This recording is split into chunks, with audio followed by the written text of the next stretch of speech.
Class 11th chemistry में unit 12 organic chemistry में आज हम लोग विभिन्न प्रकार के क्रियात्मक समूहों का आईयूपीएसी नाम करना सीखेंगे। ठीक है। अम्ल क्लोराइड, एसिड क्लोराइड, इसमें क्रियात्मक समूह COCl होता है। जब कोई श्रृंखला बनेगी, ठीक है, कोई मेथिल एथिल ग्रुप की श्रृंखला बनेगी, उसमें COCl समूह अगर उसमें आया हुआ है तो हमको आ जाएगा समझ में कि वहां पर अम्ल क्लोराइड है। ठीक है। और इसका सामान्य सूत्र होता है RCOCl, जहां R में एल्किल समूह को लिखा जाएगा और COCl जोड़ा जाएगा। ठीक है। सामान्य पद्धति में नाम के अंत में इल क्लोराइड हमको जोड़ना है और आईयूपीएसी में हमको क्या जोड़ना है, एल्केन में जो ई होता है उसे हटा करके हमको ओइल क्लोराइड जोड़ना है। ठीक है। सामान्य में इल क्लोराइड और आईयूपीएसी में ओइल क्लोराइड नाम हमको जोड़ना है। एग्जाम्पल किस प्रकार से रहेगा इसका, HCOCl। ठीक है। ये मूल अम्ल फॉर्मिक अम्ल बोलते हैं, HCOOH से आया हुआ है। ठीक है। यहाँ पर CO के बाद जो OH है उसके जगह COCl लिखा गया है, तो इसका नाम होता है फॉर्मिक अम्ल, लेकिन ये है आपका अम्ल क्लोराइड है, तो नाम में क्या हो जाएगा, इल क्लोराइड साधारण नामकरण में, तो इसका हो जाएगा फॉर्मिल क्लोराइड। ठीक है। और आईयूपीएसी नाम क्या हो जाएगा इसका, चूंकि कार्बन एक मेथेन होता है तो ऑयल क्लोराइड नाम के अंत में हमको ऐड करना है, तो मेथेनोइल क्लोराइड हो जाएगा। यहाँ पर CH3COCl, कार्बन 2 है तो एसिटिल क्लोराइड, ये एसिटिक अम्ल है, तो एसिटिक इक अम्ल को हटा करके इल क्लोराइड जोड़ना है। ठीक है। तो एसिटिल क्लोराइड हो जाएगा।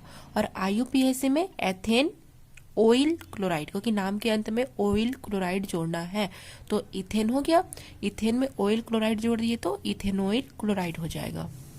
यहाँ पर CH3CH2COCl, कार्बन 3 है तो इसका साधारण नाम प्रोपिओनिल क्लोराइड हो जाएगा।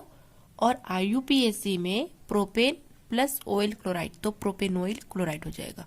तो एग्जाम में आएंगे एक और बताते, जैसे CH3 CH2 CH2 CH2 COCl, इस प्रकार से अगर आएगा तो इसका आईयूपीएसी नामकरण करना है तो हमको 1 2 3 4 5। ठीक है। तो क्या हो जाएगा नाम इसका, पेंटेनोइल क्लोराइड। ठीक है। इस तरीके से आपको नामकरण करना है। नाम के अंत में पहचान चिन्ह होगा क्रियात्मक समूह COCl, साधारण नाम में इल क्लोराइड, और आईयूपीएसी में ऑयल क्लोराइड नाम के अंत में लिखेंगे। उसके बाद है अम्ल एनहाइड्राइड, एसिड एनहाइड्राइड। तो अम्ल एनहाइड्राइड कब बनते हैं, अम्ल के 2 अणु से जल का एक अणु जब पृथक हो जाता है तो अम्ल एनहाइड्राइड बनते हैं। इनका सामान्य सूत्र RCO ट्वाइस O होता है। आईयूपीएसी पद्धति में हमको नाम के अंत में ओइक एनहाइड्राइड जोड़ना है। ठीक है। नाम के अंत में हमको ओइक एनहाइड्राइड जोड़ना है। तो देखते हैं इस प्रकार से संरचना बनेगी, CH3COCH3। ठीक है। तो नाम हो जाएगा एसिटिक एनहाइड्राइड, और इथेन है तो इथेनोइक एनहाइड्राइड।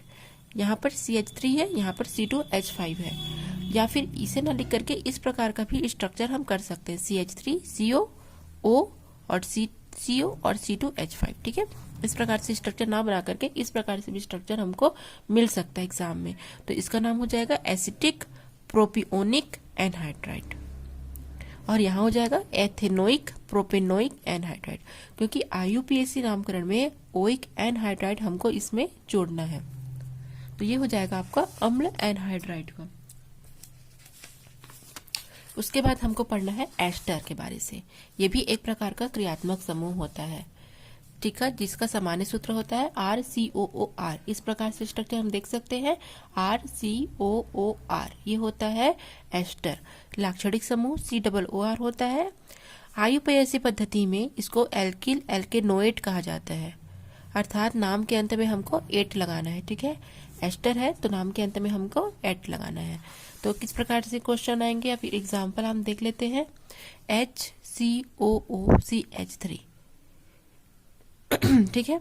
तो मेथिल है तो मेथिल, और ये एक के लिए फॉर्मिक ये सब यूज करते हैं, है ना। मेन तो फॉर्मिक ही यूज किया जाता है, लेकिन यहाँ पर नाम के अंत में जब एट लगाना है तो फॉर्मेट हो जाएगा, तो मेथिल और इसका हो जाएगा फॉर्मेट। मेथिल फॉर्मेट, ठीक है। और IUPAC नामकरण में मेथिल और नाम के अंत में एट जोड़ेंगे तो मेथेनोएट, मेथिल मेथेनोएट। यहाँ पर आप देख सकते हैं ठीक है, दो है तो मेथिल और कार्बन दो है तो एसीटेट, मेथिल एसीटेट, यहाँ मेथिल एथेनोएट। यहाँ पर एथिल एसीटेट CH3CO ये एथिल है, इसका एसीटेट हो जाएगा सेम जैसे यहाँ हुआ है, तो एथिल एसीटेट, और यहाँ हो जाएगा एथिल एथेनोएट, ठीक है। तो एस्टर में नाम के अंत में हमको एट लगाना है अगर आपको सबके पहचान चिन्ह पता चलते जाएंगे तो आप आसानी से नामकरण कर सकते हैं। उसके बाद आएगा एमाइड। एमाइड में लाक्षणिक समूह CONH2 होता है, ठीक है। CONH2 होता है, सामान्य सूत्र RnCONH2 होगा। साधारण नाम में अम्ल में इक के स्थान पर एमाइड लिखना है और एल्केन में ई के स्थान पर एमाइड, अर्थात एमाइड है तो नाम के अंत में भी एमाइड ही रहेगा, ठीक है। एमाइड है तो नाम के अंत में भी हमको एमाइड ही ऐड करना है, ठीक है। तो इसका एग्जाम्पल देख लेते हैं कि किस प्रकार से इसमें नामकरण करेंगे हम। HCONH2, तो आपको ये ग्रुप देख के आपको आइडिया आ जाना चाहिए कि यहाँ पर एमाइड है, ठीक है। तो नाम हो जाएगा फॉर्मेमाइड, ये फॉर्मिक अम्ल ही से संबंधित है, ठीक है, फॉर्मेमाइड। और चूंकि कार्बन एक है तो मेथेन है तो मेथेनामाइड, ठीक है। इसलिए संबंधित एल्केन भी वहां पर दे दिया गया ताकि आप लोग को नामकरण करने में थोड़ी सी हेल्प मिल सके। तो HCONH2 है तो एमाइड है तो क्या हो जाएगा फॉर्मेमाइड, और यहाँ पर मेथेन है तो मेथेनामाइड। सब में एमाइड जोड़ना है, चाहे वो साधारण नामकरण हो चाहे वो IUPAC हो, दोनों में हमको क्या करना है, एमाइड ऐड करना ही है। CH3CONH2 तो ये एसिड होता है, एसिटामाइड, और यहाँ पर हो जाएगा एथेन है तो एथेनामाइड। यहाँ पर CH3CH2CONH2 प्रोपियोनामाइड, और यहाँ पर प्रोपेन है तो प्रोपेनामाइड, ठीक है। जो नाम रहेगा उसको और उसमें एमाइड जोड़ देना है। क्लियर हुआ। अब है एमीन। एमीन क्या होता है, अमोनिया के ही एल्किल व्युत्पन्न होते हैं, और इसमें अमोनिया के 1, 2 और 3 हाइड्रोजन के एल्किल समूहों के द्वारा प्रतिस्थापन के कारण ये बनते हैं, ठीक है। अर्थात अमोनिया में क्या होता है, हमने देखा है NH3 अमोनिया होता है, तो इसमें के जितने हाइड्रोजन है ये क्या होंगे, रिमूव होंगे, और इसके जगह कौन सा जुड़ेगा, एल्किल मूलक जुड़ेगा, ठीक है। ये एल्किल मूलक इसमें ऐड होगा और हाइड्रोजन को उसके जगह से हटाएगा या प्रतिस्थापित करेगा। तो इस आधार पर ये प्राथमिक, द्वितीयक और तृतीयक एमीन के नाम से जाना जाता है। 1 हाइड्रोजन हटाने पर प्राथमिक, 2 हाइड्रोजन हटाने पर द्वितीयक और 3 हाइड्रोजन हटाने पर तृतीयक एमीन बनते हैं। पहला देखेंगे प्राथमिक एमीन, प्राइमरी एमीन। इसमें NH2 अमोनिया के 1 हाइड्रोजन को हटा देंगे तो एमीन बन जाता है, ठीक है। तो इसमें क्रियात्मक समूह NH2 होगा, सामान्य सूत्र RnH2, ठीक है। और एल्केन में ई के स्थान पर हमको एमीन जोड़ना है। कैसे होगा देख लेते हैं एग्जाम्पल। CH3NH2 ये मेथिल एमीन, ठीक है, मेथिल एमीन, और IUPAC में मेथेन होता है तो मेथेनामीन। यहाँ पर CH3CH2 एथिल एमीन, और IUPAC में एथेनामीन। यहाँ पर C3H7NH2 प्रोपिल एमीन, और यहाँ पर प्रोपेनामीन। बहुत इजी है, ठीक है। दूसरा है द्वितीयक एमीन, इसमें से 2 हाइड्रोजन को हटाया जाता है एल्किल समूह के द्वारा, तो R2NH हो जाएगा। यहाँ पर आप देख सकते हो 2 एल्किल समूह है, NH है तो 2 बार के लिए डाइमेथिल एमीन, ठीक, डाइमेथिल एमीन। और IUPAC में N मेथिल मेथेनामीन, क्योंकि मेथेनामीन नाम के अंत में एमीन जोड़ना है तो N मेथिल मेथेनामीन IUPAC नामकरण इसका हो जाएगा। उसके बाद हम पढ़ेंगे तृतीयक एमीन। तृतीयक एमीन में क्रियात्मक समूह N होगा, इसमें के 3 हाइड्रोजन को 3 एल्किल समूह के द्वारा प्रतिस्थापित कर दिया जाएगा, अर्थात कोई हाइड्रोजन समूह इसमें नहीं होगा। तो R3N इसका सामान्य सूत्र है, आप देख सकते हैं एग्जाम्पल में 3 क्या दिया गया है यहाँ पर, एल्किल समूह और N, तो ट्राई मेथिल एमीन, ठीक है। साधारण नाम ट्राई मेथिल, क्योंकि 3 बार है तो ट्राई मेथिल एमीन। और IUPAC में N और N डैश डाइमेथिल मेथामीन, मेथेनामीन। इस प्रकार से ये हो जाएगा एमीन का। उसके बाद हमको साइनाइड पढ़ना है। इनका सामान्य सूत्र CN होता है, RCN, ठीक है, एल्किल साइनाइड। और इसमें नामकरण के अंत में IUPAC में नाइट्राइल लगाएंगे। सामान्य नामकरण में क्या लिखेंगे हम, साइनाइड, ठीक है, सामान्य में साइनाइड और IUPAC में नाइट्राइल, ये शब्द जोड़ेंगे। तो एग्जाम्पल देखेंगे तो CH3CN, तो ये मैथिल होता है और इसको हम साइनाइड बोलते हैं, तो मैथिल साइनाइड साधारण नामकरण में। और IUPAC में मेथेन, सॉरी कार्बन 2 है तो एथेन नाइट्राइल, IUPAC में नाइट्राइल शब्द को जोड़ना है। उसके बाद C2H5CN, तो ये हो जाएगा एथिल एथिल साइनाइड, क्योंकि CN को साइनाइड कहते हैं, एथिल साइनाइड, और इसमें प्रोपेन नाइट्राइल। इस प्रकार से नामकरण करना है।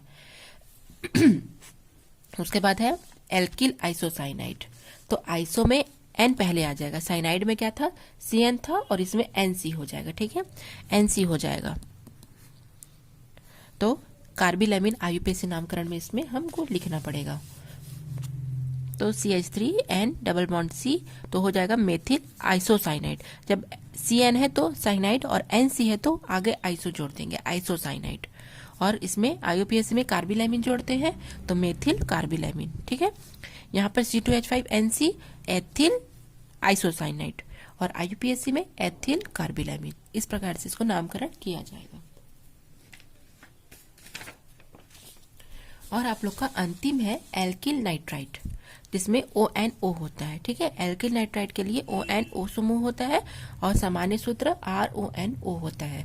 तो एग्जाम्पल CH3NO2, तो हो जाएगा मैथिल नाइट्राइट। यहाँ पर C2H5NO2 एथिल नाइट्राइट, ठीक है। इस प्रकार से नामकरण करेंगे। ये हो गया आपका प्रोपेन नाइट्राइट, ब्यूटिल नाइट्राइट, इसी प्रकार से नामकरण करना है। और ये है नाइट्रोपैराफिन, जिसको हम नाइट्रो एल्केन बोलते हैं, जिसमें केवल NO2 होता है। क्या होता है, NO2 ही होता है। तो इसमें हो जाएगा CH3NO2 तो नाइट्रोमेथेन, CH3CH2NO2 तो नाइट्रोएथेन।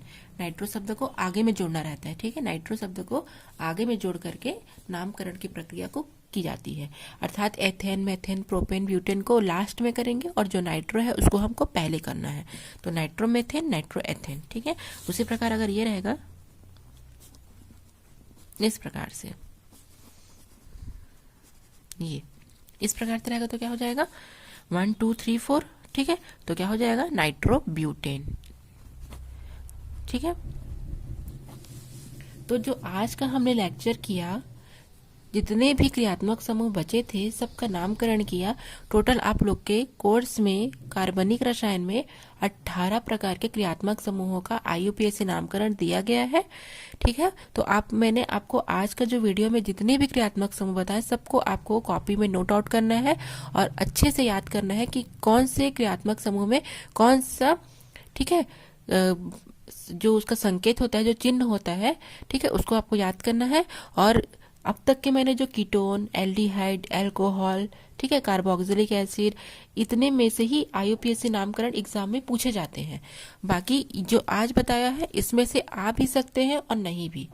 तो आपको इसको नोट्स बना करके प्रिपरेशन करना है, तो आप नामकरण करने में सक्सेस हो पाएंगे, ठीक है। Thanks for watching.